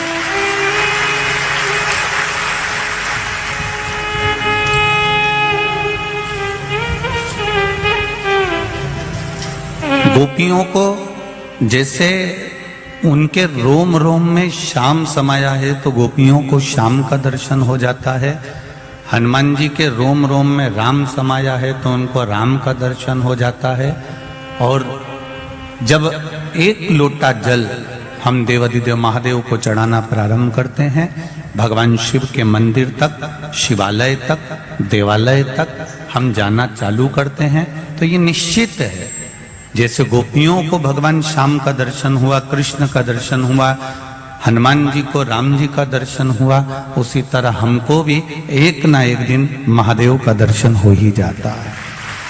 ये विश्वास के बल पर परमात्मा।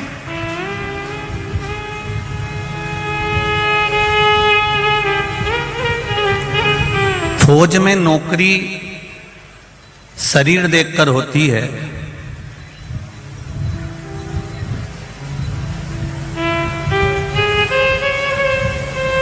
एजुकेशन देखकर होती है,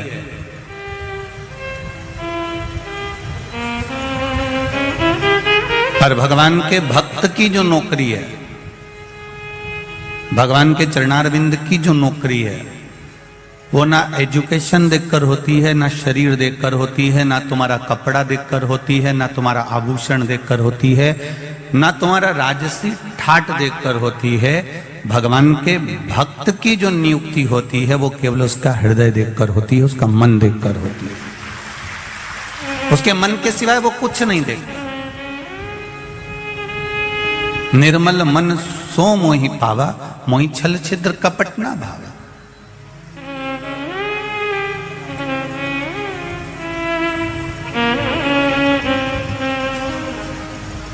कल कथा में आपको कहा था कि किसी माता ने लिखा कि उसने पत्र में पीछे 6 लिख दिया था। और हम उसको समझ नहीं पाए थे, तो फिर हमने बाद में जाकर बहुत देर तक हम उसका स्मरण करते रहे। आखिर ये 6 का मतलब क्या होता है, तब समझ में आया कि उसका मतलब होता है हे।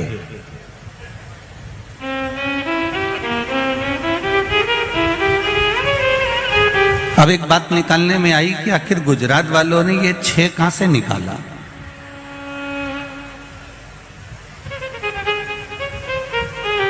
तब समझ में आया कि परम पूज्य संत शिरोमणि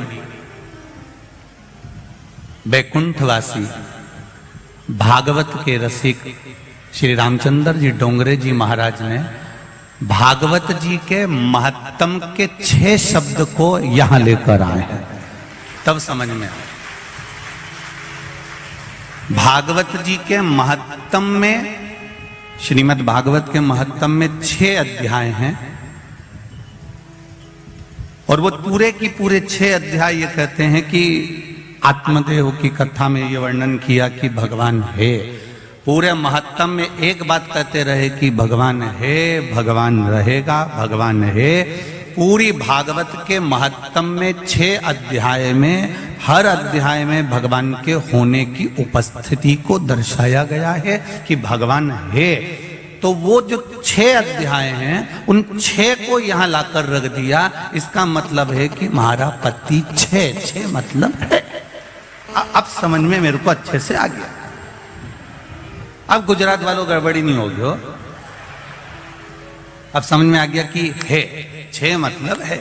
मतलब जैसे भागवत जी के महत्तम में 6 अध्याय हैं, 6 अध्याय का मतलब 6 अध्याय में ये वर्णन करा गया कि भगवान है, कृष्ण है, राम है। उसी तरह अब समझ में आ गया कि गुजरात वाले 6 जब भी बोलें तो समझ जाओ कि भोलेनाथ है। अब इनका 6 केवल अकेला नहीं रहा, अब ये प्रूफ हो गया, ये बिल्कुल प्रमाणित हो गया कि भगवान फिर है बोल दिए 6 भगवान 6 मतलब भगवान अब 6। अब ये निश्चित हो गया कि मेरा देव अधिदेव महादेव 6। बस इतनी सी बात अब मेरे को गुजरात से मिल गई है। अब मैं इसको कहीं पे भी ले सकता हूं। अब अपने को अच्छे से मिल गया। धन्यवाद गुजरात वालों को जिन्होंने मुझे सिखा दिया। बहुत बहुत धन्यवाद। अब मैं इस बात का बिल्कुल प्रमाणित हो गया कि भगवान राम 6, भगवान कृष्ण 6, भगवान दत्त 6, माँ जगतजननी अम्बा 6, तो भगवान महादेव 6। मतलब शिव इस पृथ्वी पर सदा विराजमान है और उसको पाने का सबसे सुंदर तरीका है सारी समस्या का हल एक लोटा जल। केवल शिव को पाने का एक आदित्य, एक आनंदित तरीका है, एक सुख।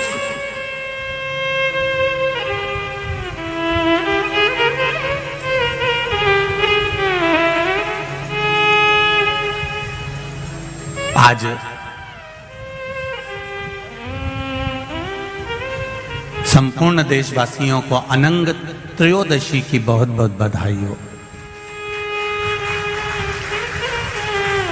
ये मेरे महादेव की वो त्रयोदशी है। इस त्रयोदशी पर आज सोम प्रदोष भी है। इस त्रयोदशी का मतलब अगर संसार के लोगों को मालूम पड़ जाए, ये केवल साल भर में एक बार आती है। महाराज वर्ष में केवल एक बार मार्गशीर्ष मास के शुक्ल पक्ष की जो त्रयोदशी होती है, इसको अनंग त्रयोदशी कहते हैं।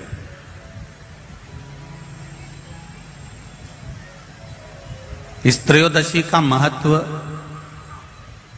जिसके परिवार में पति पत्नी का झगड़ा होता हो, जहां अदालत तक बात पहुंच गई हो, या बेटियां मायके रह रही हो, पति कहीं दूसरी जगह रह रहा हो, या किसी पति का या पत्नी का स्मरण कहीं दूसरी जगह हो,